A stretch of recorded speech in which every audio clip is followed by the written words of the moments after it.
Hello and welcome to this episode of our program Daily Debate. As usual, we are discussing a contentious debate as we are facing the challenges and, of course, the threats we have been facing, particularly at the current to the past period and ongoing. We are also very much determined to go forward. And to go forward means to work in order to be able to produce and in order to be able to proceed with our future, with the future of Egypt. And hence, throughout the past 2 weeks, there has been an inauguration by President Abdel Fattah al-Sisi to a number of projects. The recent one of which was the inauguration of the Damietta expansion of the Masr Fertilizer Production Company, the MOPCO, which produces 1% of the world production of urea fertilizer. The expansion gives new impetus to the fertilizer industry in Egypt, increase exports, create more jobs, and diversify income sources. The expansion also leads to an annual production of 1.3 million tons of urea fertilizers to reach a total production of 2 million tons per year. Minister of Petroleum Tariq Al-Mulla gave a detailed account to the President on the ministry's strategy to position Egypt as a hub for energy. Exactly this is what we are going to discuss in our episode tonight. Before proceeding on with our discussion, there is a top headline of the day, and which is the first visit by the Grand Imam of Al-Azhar, the most prestigious Islamic institution, to the Vatican. And Pope Francis, Pope of the Vatican, received in audience in the Vatican on Monday the Grand Imam of Al-Azhar, Sheikh Ahmed Al-Tayyib.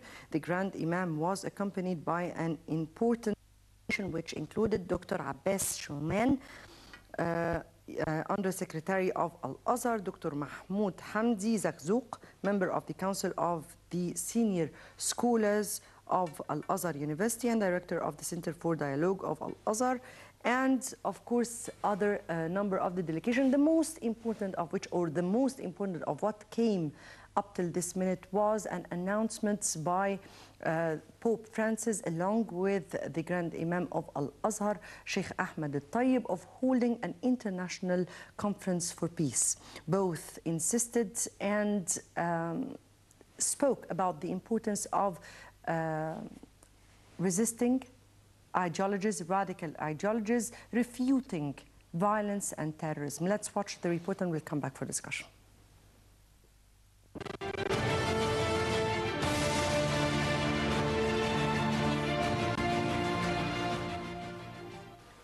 Pope Francis on Monday embraced the Grand Imam of Al-Azhar, the prestigious Sunni Muslim Center of Learning, in a sign that the 5-year suspension of importing Catholic Muslim ties was over.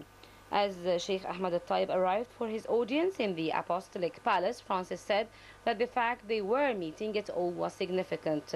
Pope Francis told Sheikh Ahmed Al-Tayyib that the meeting is the message. The two men spoke privately for 25 minutes in the Pope's private library, bidding each other farewell with an embrace. Al-Tayyib and his delegation then had talks with the Vatican Cardinal in charge of interreligious dialogue. The meeting comes 5 years after the Cairo-based Al-Azhar froze talks with the Vatican to protest comments by then Pope Benedict XVI. Benedict had demanded greater protection for Christians in Egypt after a New Year's bombing on a Coptic Christian church in Alexandria killed 21 people.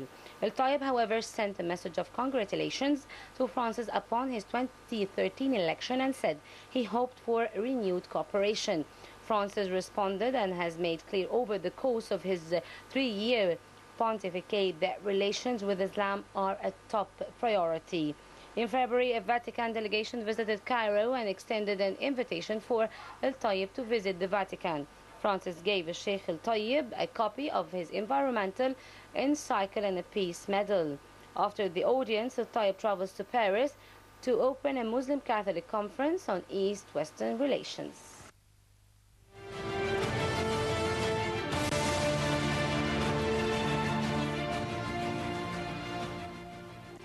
Right, welcome back, and to shed more highlight on this important visit, we have with us over the phone Reverend Dr. Andrea Zaki, who is the chairman of the Coptic Evangelical Organization in Egypt. Good evening to you, sir. Good evening. This is, I guess, one of the most rare visits by the Grand Imam of Al-Azhar to the most important Catholic authorities, which is represented, of course, in the Vatican, and the Pope of the Vatican, Pope Francis. How significant do you view such a visit? I think it's very significant for many reasons. First of all, the Vatican is the most prestigious Christian institution in the world, and the head of the Vatican is a symbol of many of the Christians. Al-Azhar also a very prestigious institution for the Islamic world and worldwide. And I am personally know both of men. I know Pope Francis. I met with him when he was Archbishop of Argentina. I spent a day with him. He's a very humble man, open. I know also the Grand Imam Sheikh Al-Tayyib. He is a very humble man. So the two men who met today, they have a lot of characters, which is very important for continuing dialogue, building bridges, and find ways of cooperation.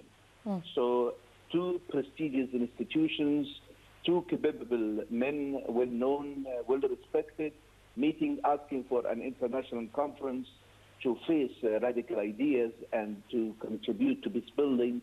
I think this event is a very unique event which happened this morning in Vatican.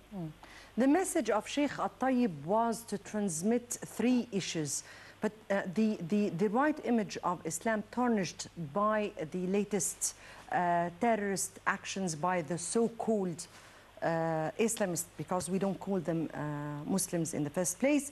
The second was to present a type of how Muslims and Christians, or how life is built on coexistence and tolerance and love and share. The third one was to insist on the importance of rejecting violence and terrorism. How far do you think those three messages were conveyed? Well, I think let me start with the message number two, which is probably the core of other two messages. Coexistence in Egypt in a post-June 30 revolution became a significant and very important example. I think Muslim-Christian relations is improving a lot. The ways that the Christian participate in public life, and the parliament, there are new laws concerning church buildings, and personal affairs laws will be in the parliament. Relationships at daily level is developed strongly. So the Grand Imam behind him a very important and a good model of coexistence. And this is why I think it became very important, this model, to contribute to the other two messages. I think this is the time to have a worldwide confrontation with radicalization, which is very important. The role of Al-Azhar in this will be unique and significant, and I think the Vatican is looking for a more of cooperation in this area.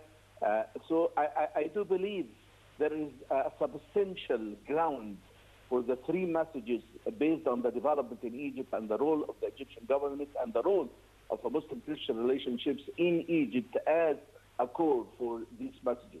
I think also this is the time to exactly distinguish clearly between the Muslim people who are peaceful, they lived everywhere, they experienced a very strong relationships with them here and everywhere, and between radical groups which try to hijack religion for political purposes, which everybody knows.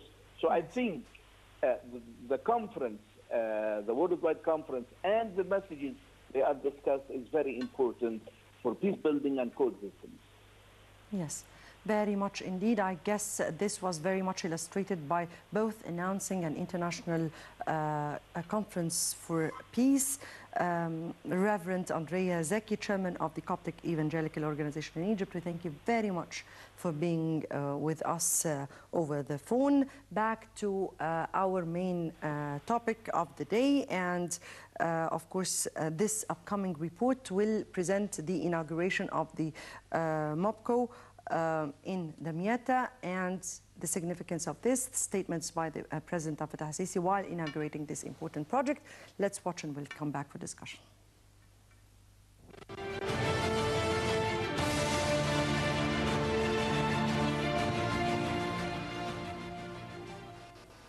President Abdel Fattah al-Sisi inaugurated the expansion of the Misr Fertilizer Production Company factory in the Delta Governorate of Damiat on Sunday.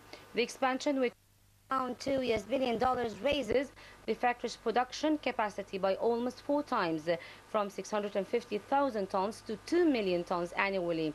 Petroleum Minister Tarek El Molla gave a brief presentation on the strategy of the petroleum sector and what has been achieved over the past 2 years. He also said that the ministry's strategy is based on short and long-term plans that were drafted in coordination with the Electricity Ministry and other bodies concerned. The ministry added that among the important goals of this strategy is to secure the country's needs of petroleum and gas products, increase uses of natural gas, and turn Egypt into a regional energy hub. He also noted that the aftermath of the 2011 uprising stalled the production of natural gas in Egypt, necessitating the import of natural gas at an annual cost of $3 billion. Addressing the inauguration of the expansion of the MOPCO fertilizer factory, President Abdel Fattah al-Sisi extended his condolences to the families of the Egypt Air Plan victims and asked those in attendance to observe a moment of silence. The President also expressed his appreciation for the kings and heads of state and governorate who offered their condolences, as well as countries that participated in the search operations. As for the expansion of the MOPCO factory, President al-Sisi said the factory's production capacity will double. This will contribute to providing more fertilizers to the domestic market and farmers, as well as the external market. Al-Sisi also pointed out two other projects will be inaugurated over the coming period, describing what is happening in Egypt as good. The head of state underlined that despite all pressures and attempts to halt Egypt's development march, Egyptians show they were willing to overcome those pressures to achieve success. He reassured residents of Damiat Governorate by saying that the future city will be open in June 2017. Be the first to know.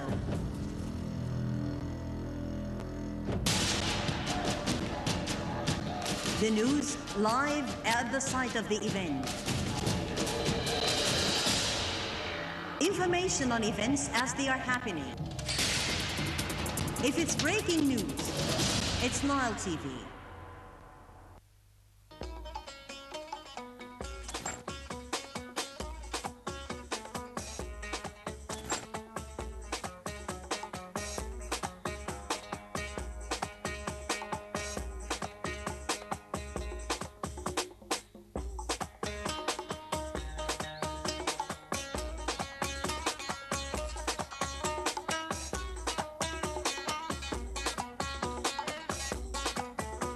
For ads on Nile TV, Egyptian Radio and Television Union, the economic sector, info@nileinternational.net, or call us on the following numbers.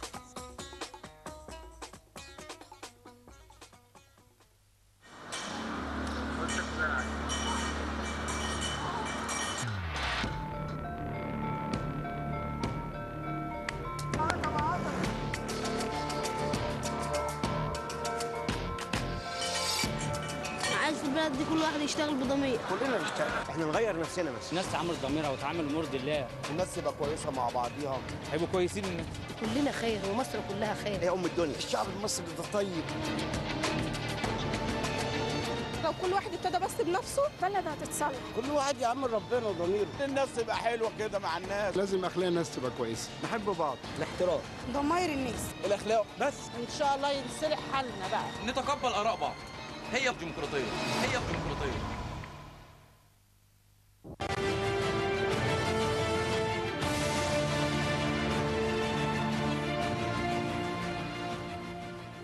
Right, welcome back, and before proceeding on with our discussion, let me first welcome our distinguished guests here, Dr. Ali Zahran, international oil expert, thank you very much for joining us, and Dr. Gamal Qaliouby, professor of energy and petroleum engineering, thank you very much for joining us.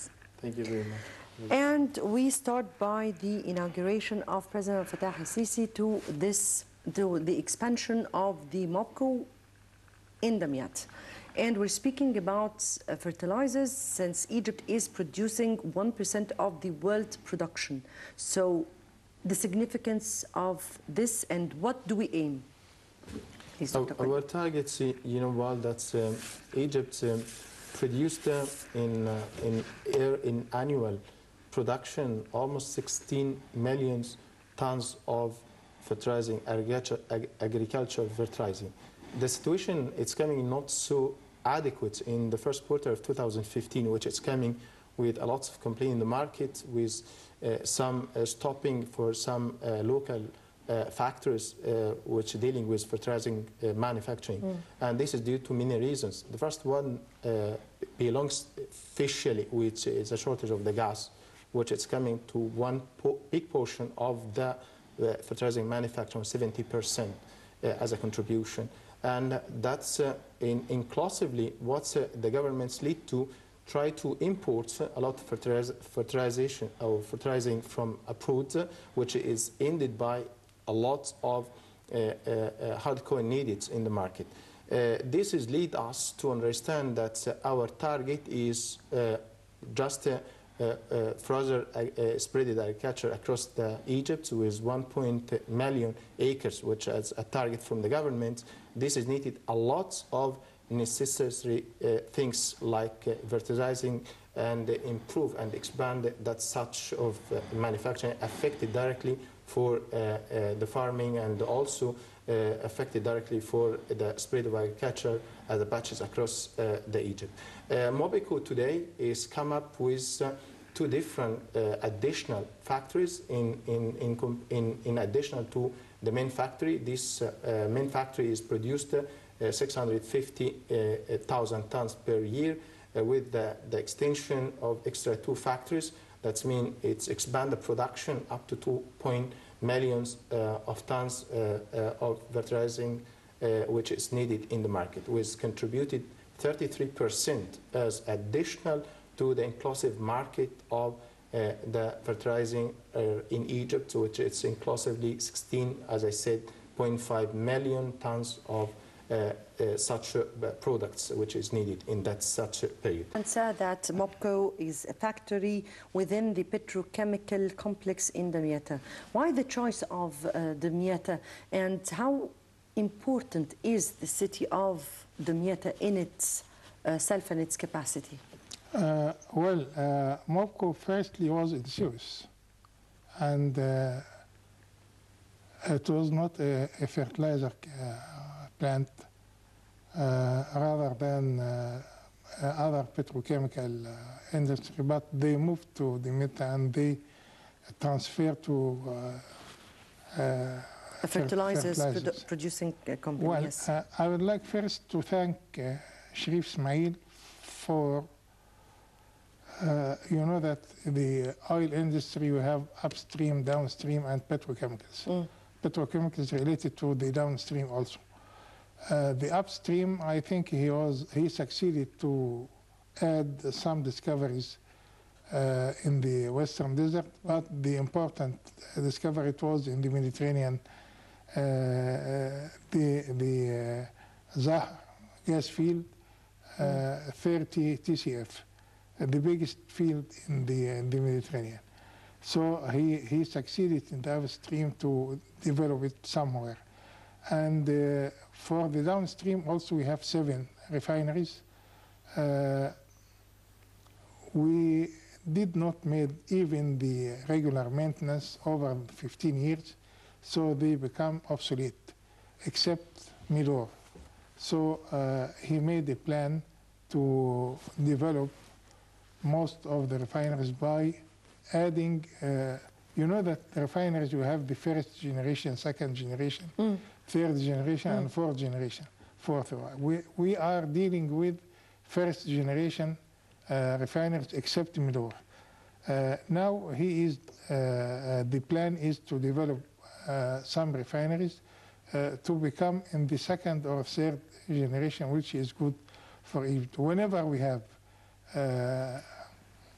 crude oil, or we can import crude oil, I think we can do a lot of business with the developed refineries which we are anticipated. After that, the gas. You know that we were producing 6,200 million cubic feet. Now we are producing 3,700 or something so. So we have a shortage, a lot shortage. And that's why the electricity was suffering from the shortage of electricity, not only electricity, but gas, not only electricity, but cement industry, iron industry, ceramic industry, and most of industries, and even petrochemicals, because the lack of gas. We come over this point, I mean Sharif, come over this point by importing gas and liquid LNG, liquid gas to Ain Sokhna, and we transfer the liquid to gas. This is gasification of the liquid and going through the network of gas in Egypt. So he come over the shortage of gas by importing gas. We are waiting Zahran to produce maybe at the end of 2017. And I think Zahran can solve our problems in the shortage of gas. After that, I would like to say that the gas itself, if we are going to burn gas such as electricity, this is a very lowest benefit of gas, because the added value is zero.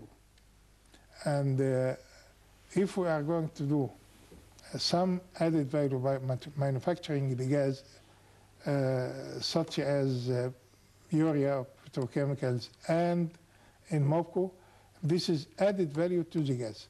But the point is, now we are importing gas by $9 against the million BTU.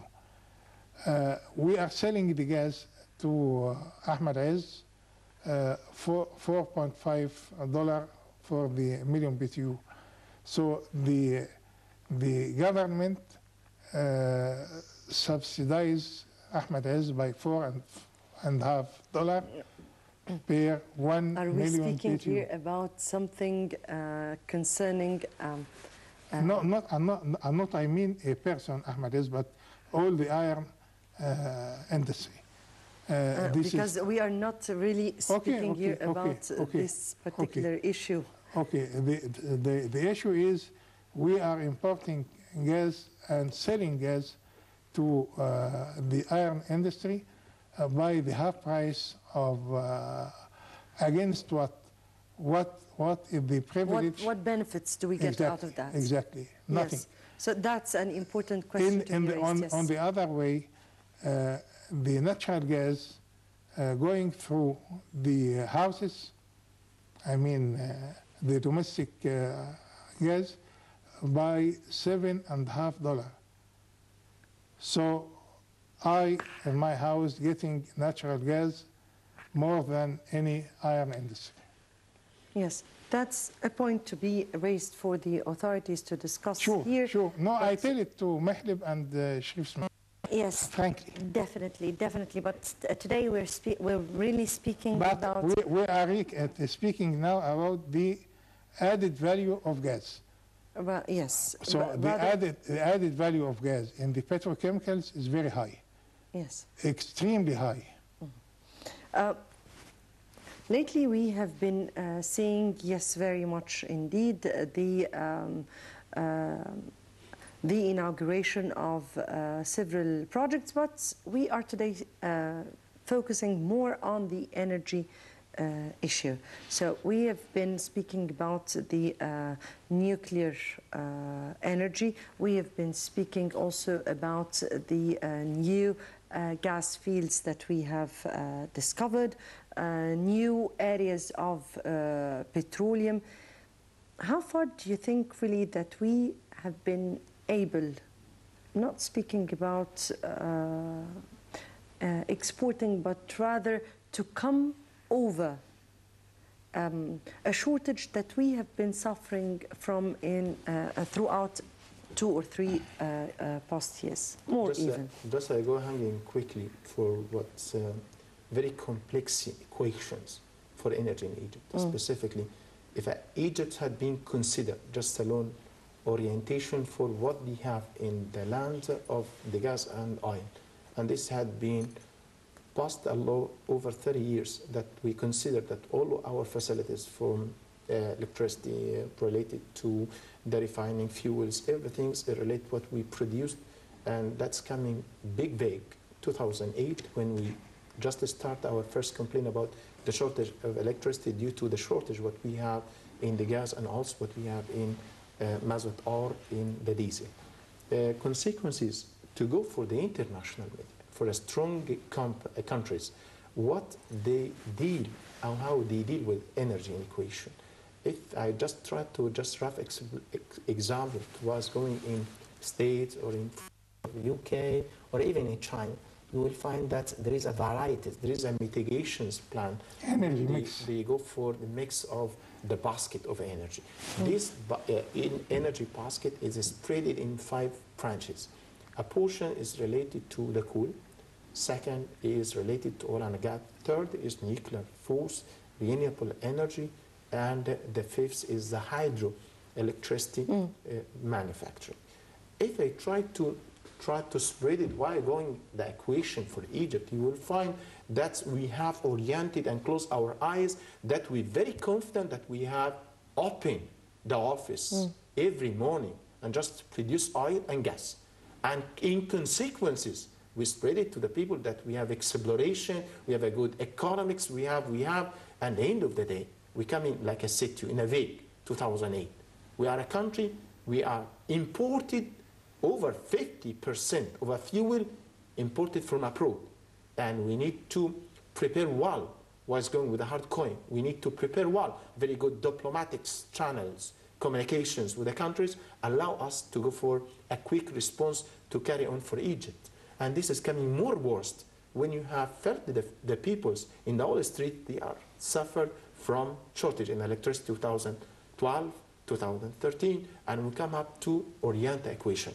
If I said to you now, what's going in Egypt, now we try to put the balancer, and the balancer for energy basket and mitigations for a shortage for any of that items, it's already covered now in Egypt, because now the committee up to the politics leader said that we need to spread it, our potential energy in Egypt in 5 different channels, and we already consider that is ultimate. Let me to explain to you. First, that we have a shortage in the gas, and also we have some pounded of the foreigners, investors in Egypt, specifically in oil and gas. Third, we have a problem because we didn't pay well for the rights of these investor foreigners in Egypt, and also consider that we have a really problem that we have limited exploration batches in Egypt. We talk about Mediterranean, Eastern Desert, Western Desert, Nile Delta, Mediterranean Sea. We're talking about 1.2 million square cubic meters, and we are already just build our exploration part in 40% of a total expansion area of Egypt. And what we did, we went directly to the coal, and we have a consideration now that we are going to build some power plants using a coal. Second, we change our routine in exploration phase and also our production, our routine production from oil and gas to a different mentalities. And how this is explained well for the Petroleum Minister yesterday when he said that Egypt now has a chair to go for investment in Iraq, in South Iraq, with 10% and 15% for two different concessions with Iraq. This is a difference. It's over routine. Second, that Egypt looking now for the area in the deep water in the Mediterranean Sea, which is already lifted and forget since long over 15 years that we have a solution and we didn't go through. Third, that we have also a new exploration economy, potential exploration like what we have in Norris location, Nile Delta, and also what we have in Nuduku. So we have three options now that the oil investment in Egypt come up from Ministry of Services for a fuel to investment, which our core business that we are an investment ministry as a section, and also we are a portion of services for the population. So we are trying to combine our main portion of investment. Now, they already had one of the best announced yesterday also in the meeting with the president, that even Ministry of Petroleum highlighted that we have now a philosophy that there is bid rounds will be considered this 2016 in the three authorities, EGPC authorities, gas authorities, and also for South Authority. All this will help well to improve the area of spreaded area of investment, which it's allowed to facilitate to any foreign investor to come to the Egypt with less risk. Moreover, that the renewable energy for us will help Egypt within the next 4 years to be 33% as a contingency, allow us to reduce our consumptions from oil and gas. Moreover, consider that the nuclears and the Daba nuclear station, and this is our, had been settled well. All this will allow us to make a varieties for the energy sources and a commitment from the politics leadings in the ultimate of the country that every part of that one is mandatory to pass safely for our economy if we're looking for some improvement for our new generations. I guess we have over the phone joining us Dr. Mohammed Saad, committee, or rather head of the Renewable Energy of the Egyptian Industries Federation. We thank you very much for joining us. Good evening. Good evening. Dr. Mohammed Saad. Yes. Yes. And we're speaking about the inauguration of President Sisi to MOPCO, but today we are focusing more on energy and the contribution of energy to the Egyptian economy at large. Dr. Tariq Al-Mulla has already presented the government's plans or strategy for energy, which he said would really transform Egypt into a regional hub for energy. Your comment to that, and how do you view the government's strategy here? Yes, I have heard what you say, but I can say that our future, we are in need for more energy, and we are in need to change our source from the normal energy to have a renewable energy from solar energy or wind energy or water. So we have our country here, we have a good source for the solar energy. We have a big desert, and we all the days, 200 days per year at least, we have a good sun and more than 8 hours per day. So why we didn't use the solar energy? They are planning now to be at least 20% from our energy come from solar energy now. Yes. And it can be through 3 years. And we can say that Germany is the first country that they have now 43% from their energy from renewable energy, especially from solar. And they are in Europe, and you know that the weather in Europe not like Egypt. So we hope that our government, they are focusing now, and they put now at least 200 mega for mini in Iban in Aswan. And we already finished last year around 35 mega on Siwa 10, and then Shalatin and Halayb around 15. And this already, we finished this project, and the government has received it, okay. So I mean that our future will be in good condition, and we are in need for that. And the government is encouraging all the people now to have solar energy, and they have around 200 mega for at least 12 company, and they are well starting. And they receive the land now, and they will start it within 1 or 2 months to start their project. And we hope that they will add it to our grid at least 2,000 mega within 1 year more.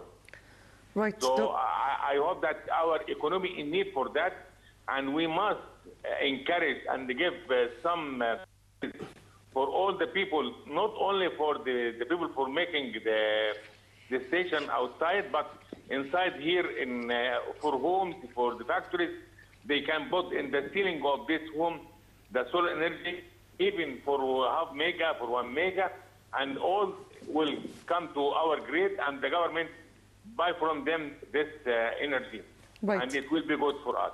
Right, okay. Dr. Mohammed Saad, head of the Renewable Energy Committee at the Egyptian Industries Federation. Thank you very much for joining us. I guess that the renewable energy, yes, very much contributes to the several sectors you've been speaking about of energy, but we cannot really rely totally on the renewable energy. Sure. And here, let me reiterate the question here that I really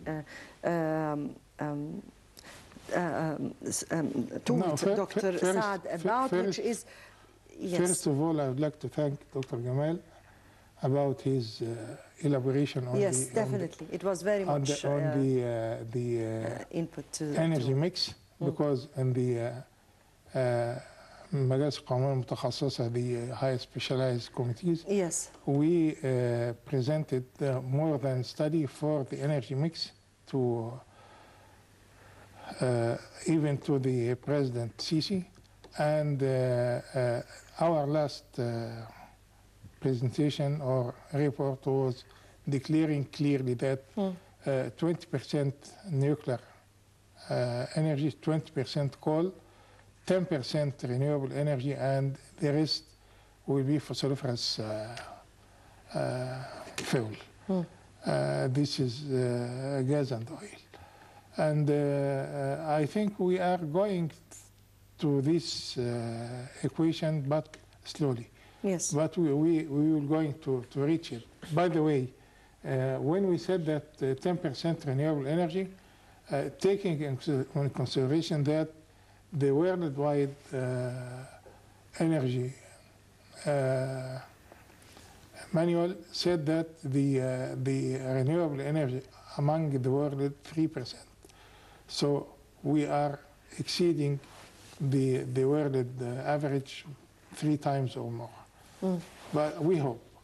But taking in consideration that Dr. Saad said the solar energy and yes, of course, renewable energy at large end, of course, the solar energy. We have to know that the cost is one of the constraints of expanding the renewable energy. Yes. Its cost, and of course, the technology itself is not well developed. Yes, but Dr. Zahran, I guess the costs, if we speak about that, because we've been hearing that the cost at this particular time has been changing. And the cost of the solar energy. Let me just hang on that's the last updated study which it had been proceed by Lundberg, which is a German institute for energy, that's been highlighted that the cost of 1 kilowatt hours, which it's belong to the manufacturing coming from oil or gas, is come to $5.8 per each 1 kilowatt. If you go for the renewable energy with the maintenance, which it's a cost, you know, the cost of any solar power plant is just only the cost for the first time, and then the annual maintenance cost. The cost for that part for kilowatt is $3.2 for each. If you come to the nuclears, which is the cheapest cost, it's come to $1.9 for the manufacturing 1 kilowatt hours. That's mean the easiest and the cheapest cost with less pollution in terms of friendly environmental is the solar one. The nuclear. The nuclear is not really a friendly one. No, it's a friendly. Why you said? It is normal. Let me to see for you the equation.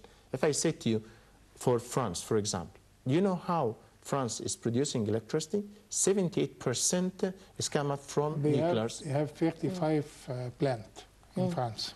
Okay, so if I just spread the same equation to the state, you will find also that it's coming to 28%. But we have also been speaking about some of the protests in Germany and France to lessen it's a matter of economics. Not now you have a varieties. You have a varieties. What do you say to you? You know that even for that study as an institute, they're looking for to transfer the solar farmers from the central of Africa across the Mediterranean to the Europe. And this is a plan for the Europe countries to produce the solar energy from Africa across the international net will pass from the Central Africa to the Mediterranean Sea across to the Europe. That means they are focusing in the future how to reduce the cost, not a matter of ultimate security or what you said. So there is two different languages. If you talk about security or you talk about economics. Economic, that means the cost to produce electricity is No, I was speaking about security, which security the President have been speaking about that they will try their best in each of the regular energy production companies and also in the nuclear one to give the best ever safety. Whatever cost you are going to pay, you are going to look for a technology of nuclears.